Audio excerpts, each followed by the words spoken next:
தமிழக மின்சார வாரியத்தில் மின் விபத்துகளால் கடந்த 9 மாதங்களில் 40 ஊழியர்கள் உயிரிழப்பு, ஊழியர்கள், பொதுமக்கள், விலங்குகள் என 809 உயிர்கள் பறிக்கப்பட்டுள்ளது. மின்சாரத்துறையின் அலட்சியமே காரணம். நடைபெறும் இந்த விபத்துகள், மின்வாரிய குளறுபடிகள் குறித்து விவரிக்கிறது இந்த செய்தி தொகுப்பு. தமிழக மின்வாரியத்தில் கடந்த 9 மாதங்களில் பொதுமக்கள், மின்சார ஊழியர்கள், விலங்குகள் என 809 உயிர்கள் பறிபோகியிருக்கிறது. மின் விபத்தால் மட்டும் 40 மின்சாரத்துறை ஊழியர்கள் உயிரிழந்திருக்கின்றனர். வீடுகளுக்கு மின் இணைப்பு வழங்குதல், மின் கம்பங்கள், மின் மாற்றிகளை நிறுவுதல் உள்ளிட்ட களப்பணிகளை மின்வாரிய ஊழியர்கள் மேற்கொள்ளும் போது சில நேரங்களில் எதிர்பாராத விதமாக மின் விபத்துகள் ஏற்படுகிறது. இதில் மின்வாரிய ஊழியர்கள் பரிதாபமாக உயிரிழக்கின்றனர். கடந்த 9 மாதங்களில் மட்டும் பல்வேறு மின் விபத்துகளில் சிக்கி 40 மின்வாரிய ஊழியர்கள் பரிதாபமாக உயிரிழந்துள்ளனர். பொதுமக்கள் 487 பேரும் உயிரிழந்திருக்கின்றனர். இவை தவிர 341 விலங்குகளும் மின் விபத்துகளில் சிக்கி உயிரிழந்திருக்கின்றன. கடந்த 2022-23 நிதியாண்டில் மொத்தம் 1065 மின் விபத்துகள் ஏற்பட்டுள்ளது. இதில் ஊழியர்கள், பொதுமக்கள், விலங்குகள் என மொத்தம் 809 உயிர்கள் பறிக்கப்பட்டுள்ளது.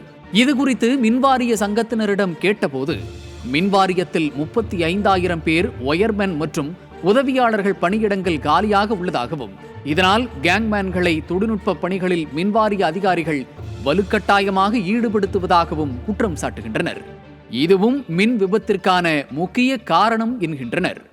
மின்வாரியத்தில் களப்பணிகளை மேற்கொள்ள போதிய அளவு ஊழியர்கள் இல்லை, பாதுகாப்பு உபகரணங்களும் முறையாக வழங்குவதில்லை என்கின்றனர். இதனால் இருக்கின்ற குறைந்த அளவு ஊழியர்களை கொண்டே அதிக அளவு பணிகள் மேற்கொள்ளப்படுகிறது. பணிச்சுமை காரணமாகவும் மன அழுத்தம் போன்ற காரணங்களாலும் இதுபோன்ற மின் விபத்துகள் ஏற்படுகின்றன என்கின்றனர்.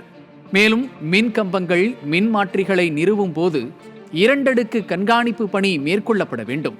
ஆனால் ஊழியர் பற்றாக்குறை காரணமாக போதிய கண்காணிப்பு செய்யப்படாததால் மின் விபத்துகள் ஏற்படுகிறது என்று தெரிவிக்கின்றனர்.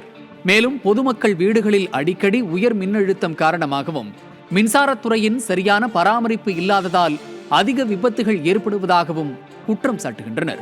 இந்த விபத்துகளை தடுக்க வேண்டும் என்றால் போதிய அளவு ஊழியர்களை நியமிப்பதோடு பாதுகாப்பு உபகரணங்களை முறையாக வழங்க முன்வர வேண்டும்.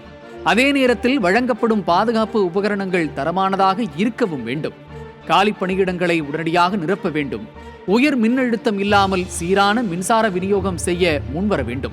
மொத்தத்தில் இவ்வளவு உயிரிழப்புகளுக்கு காரணம் விடியா திமுக அரசும் மின்சாரத்துறையின் அலட்சியமே ஆகும்.